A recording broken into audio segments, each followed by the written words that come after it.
Il y a des lettres de refus qu'il ne faut pas accepter. Je vous raconte une histoire pour mieux vous expliquer. C'est l'histoire d'une jeune dame qui a toujours voulu travailler avec une agence internationale de produits cosmétiques. Elle faisait ce sujet de prière tous les jours. Et le Seigneur lui avait déjà montré en rêve qu'elle devait signer un contrat important avec une agence de produits cosmétiques. Alors un jour, pendant qu'elle était en train de contrôler ses mails, elle se rend compte qu'il y a une agence internationale de produits cosmétiques qui lui a envoyé un message lui demandant sa disponibilité pour le mois de septembre. Alors, étant donné qu'elle était très occupée pendant le mois de septembre, elle leur a dit qu'elle serait disponible le 28 septembre. L'agence lui a répondu en lui disant que le 28 septembre, ils ne seront plus dans son pays et par conséquent, ils ne pourront pas collaborer avec elle. Mais toutefois, ils la recontacteront si jamais ils ont besoin de ses services à nouveau. La dame n'était pas contente, elle était fâchée. Elle a dit, Seigneur, mais comment est-ce que je peux rater une telle opportunité?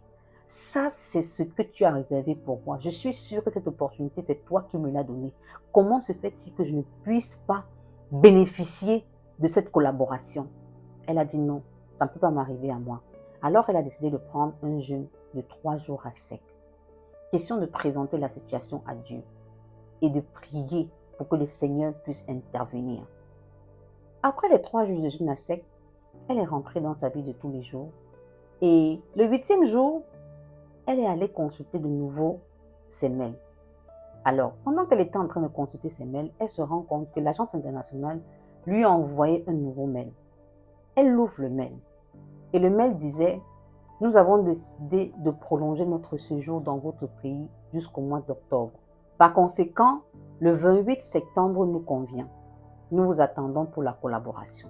La dame dit qu'elle a crié, elle était contente, elle a remercié le Seigneur.